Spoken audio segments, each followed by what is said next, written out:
pessoal, uma boa tarde para todos.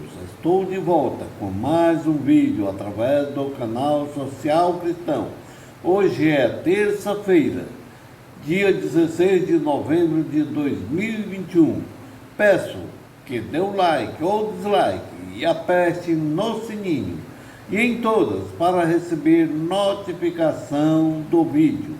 E se ainda não fez a sua inscrição no canal, faça agora e me ajude a divulgar os vídeos e me ajude também a combater o obscurantismo, a mentira desse desgoverno. O assunto que estarei trazendo nessa tarde é: depois de destruir 4,4 milhões de empregos e o setor de óleo e gás em juízo parcial, Moro ataca o Partido dos Trabalhadores. Quero trazer o meu comentário e já fazer um contexto histórico das ações maléficas do ex-juiz Moro e a Lava Jato para o Brasil. A Lava Jato não abalou apenas a política, mas também o emprego e a economia do Brasil. A operação fez o país perder 172 bilhões de reais em investimentos e destruiu quase 5 milhões de postos de trabalho. É o que aponta um estudo inédito elaborado pelo DIEESE a pedido da Central Única dos Trabalhadores, divulgado hoje. O estudo foi realizado com base em dados e documentos oficiais da Lava Jato de 2014 a 2017 e mostra que a destruição provocada pela operação no mercado de trabalho foi tão extensa que atingiu diversas categorias. Foram 4,4 milhões de emprego. 4,4 milhões de emprego, sendo que 1.100.000 só no setor da construção civil. Só no setor da construção civil, 1.100.000 postos de trabalho. Quer dizer, isso é um crime. Qualquer lugar do mundo, isso tem investigação e tem gente presa, inclusive, né? E que deixaram de ser investido por conta disso. Deixaram de ser investido na economia brasileira 172,2 bilhões de reais na economia, com todo o efeito que teria esse investimento. E esses 172,2 bilhões é 40 vezes mais o que a Operação Lava Jato diz que recuperou aos cofres públicos. Impostos diretos que o governo deixou de recolher. Foram 47,4 bilhões em impostos. 47,4. Quer dizer, é quase 12 vezes mais do que eles alegam ter recuperado. O estudo mostra ainda que o ataque da Lava Jato à economia brasileira é sentido até hoje pela população. O fato dele estar pagando quase R$6, em alguns lugares mais do que isso, no litro de gasolina, tem a ver com a Lava Jato. O fato de um botijão de gás na periferia de São Paulo estar chegando a perto de R$100 tem a ver com a Lava Jato.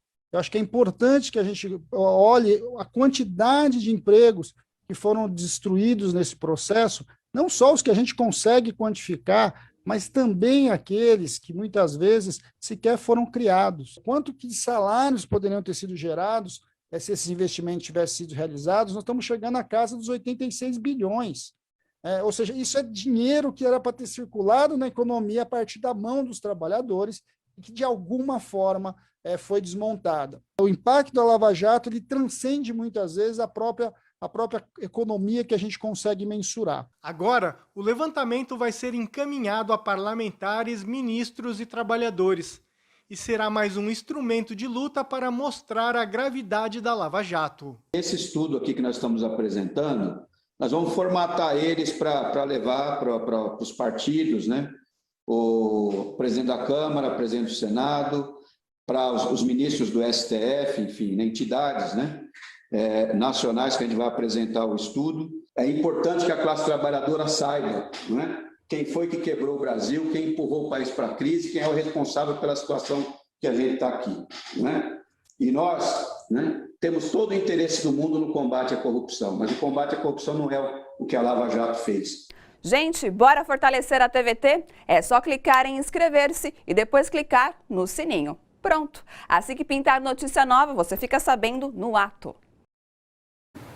Gente, todos nós sabemos que o ex-juiz Sérgio Moro sempre foi um juízo político e parcial e sempre agiu para blindar os envolvidos em corrupção, que fosse da direita, principalmente do PSDB, e desde a época do escândalo do Banestado, que foi um dos maiores escândalos de desvio de dinheiro público, em que estavam envolvidos quase todos os caciques do PSDB da época, que foi abafado pelo parcial de Curitiba, Sérgio Moro, talvez maior que o desvio do escândalo chamado Petrolão, que foi atribuído só ao Partido dos Trabalhadores,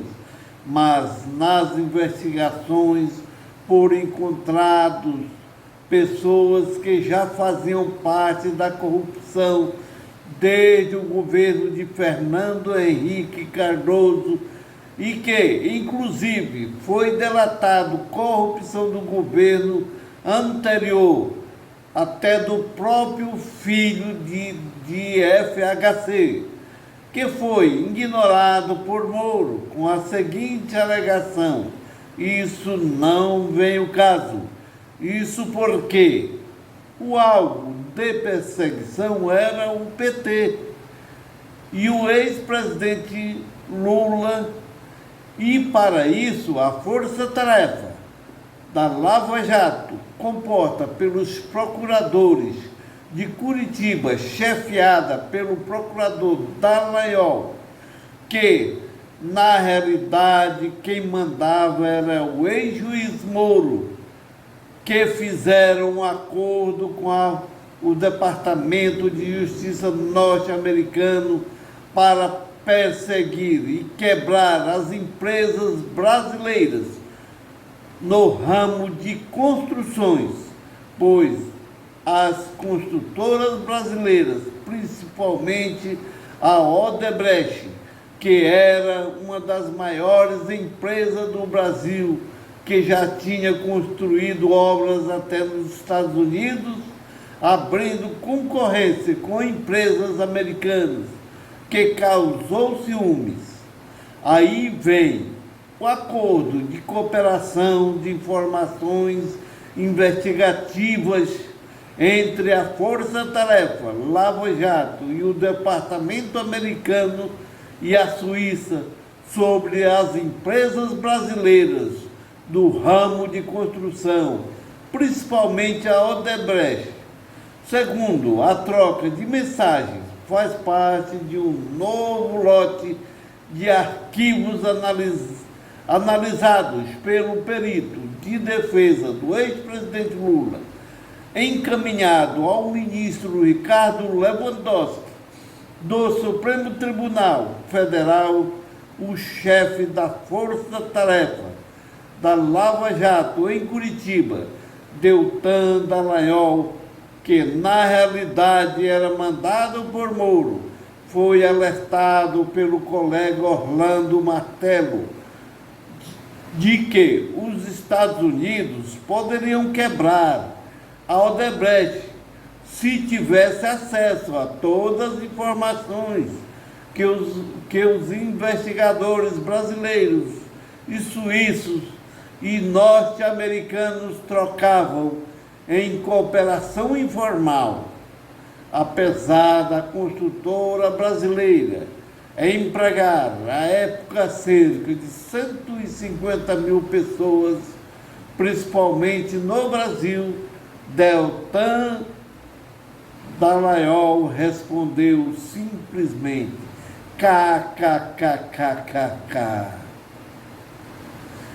A Lava Jato de Moro e Dallagnol além de quebrar as empresas do ramo de construção civil, e cooperou na quebra do setor petroquímico de óleo e gás brasileiro e também cooperou na quebra do setor de energia nuclear brasileiro, quando na Operação Eletrobras a Lava Jato, através do ex-juiz Moro, prendeu o almirante Otton Luiz Pinheiro da Silva, que é considerado o pai do programa nuclear brasileiro, que foi preso sem provas apenas por uma delação premiada.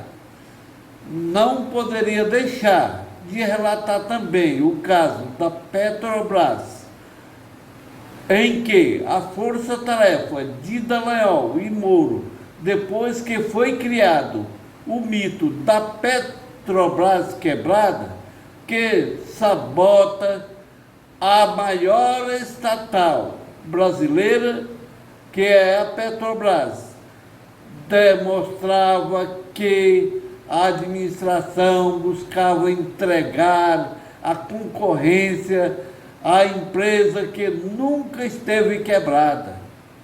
E com isso fez com que as ações da empresa despencassem, que gerou um suposto prejuízo para os acionistas americanos, que entrou na justiça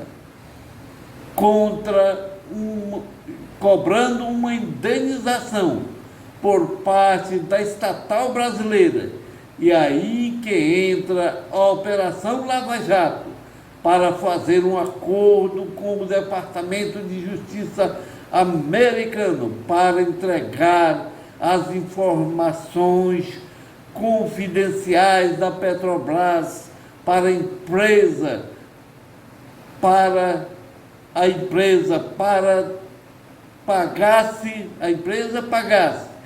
10 bilhões de multa. Nesse acordo ficou da Petrobras passar 2,5 bilhões para a Força-Tarefa, a título de abrir uma fundação de combate à corrupção, que foi pago à vista e dentro de 24 horas pela Petrobras, que foi assinada pela juíza substituta de Moro, Gabriela Harder, a juíza que condenou Lula no processo do sítio de Atibaia, usando o recorte e cola do texto do processo que Moro condenou Lula no caso do apartamento do edifício Solares. Dinheiro que foi tomado de Dallagnol pelo Ministério Público e STF. O ministro do STF, Gilmar Mendes, disse: os procuradores se constituíram numa verdadeira organização criminosa. Quando saiu esta história da fundação do Dallagnol, eu ponderei aqui que nós estávamos diante de uma gente argentária buscando dinheiro. Disse que o negócio do combate à corrupção era extremamente lucrativo. Gente, é inacreditável que esses caras querem candidatar Moro a presidente da República e Dallagnol a um cargo no parlamento em outro país. Já estariam presos, mas num país onde a democracia está moribunda. Voltando ao assunto, principalmente sobre o assunto, depois de destruir 4,4 milhões de empregos e o setor de óleo e gás, em juízo parcial, Moro ataca o Partido dos trabalhadores. Segundo o 247, o ex-juízo parcial Sérgio Moro, que foi declarado suspeito pela mais alta corte do Brasil, não gostou de ser responsabilizado pela quebra das construtoras brasileiras e do setor de óleo e gás, criando as condições para o golpe de 2016, que alterou a política de preços da Petrobras, fazendo com que os brasileiros paguem hoje a gasolina mais caro em um século, transferindo renda do Brasil para acionistas privados, sobretudo internacionais da estatal. Nesta manhã, Moro foi ao Twitter para retomar suas velhas mistificações. A Petrobras foi saqueada durante o governo do PT com bilhões de dólares em prejuízo. A empresa quase quebrou. Transformar bandidos em heróis é atribuir culpa a quem combateu o crime, é estratégia para se alterar a verdade e inverter os valores. Não vão enganar o povo brasileiro. Gente, o que eu tenho a dizer sobre isso é que quando Moro fala ao Twitter para voltar com as suas retóricas mentirosas, querendo dar uma de herói e salvador da pátria, sinto muito, mas a máscara do ex-juiz Moro já caiu. As mensagens vazadas da Operação Spoofing comprovaram tudo aquilo que já sabíamos, apesar da maioria da grande imprensa não divulgou, mas as mídias da internet divulgaram bastante. É bom que Moro entre para a política partidária e passe pelo crivo das urnas para sofrer mais ataques e denúncias pelos seus crimes, já que pela justiça ele ainda está impune, pois já deveria estar preso e não tentando candidatar a presidente da República. No entanto, um estudo do Diese aponta que Moro destruiu 4,4 milhões de empregos no Brasil e, como definiu o economista Wallace Moreira, transformou engenheiros em motoristas de aplicativo. Por isso mesmo, a presidente do Partido dos Trabalhadores, Gleisi Hoffmann, do PT-PR, afirmou que Moro será responsabilizado durante o processo eleitoral pela mudança na política de preços da Petrobras que empobreceu o brasileiro. Quero agradecer a todos que estão acompanhando o meu canal e peço que me ajude a divulgar, compartilhando com outras pessoas e também que deixe o seu comentário. E até o próximo vídeo.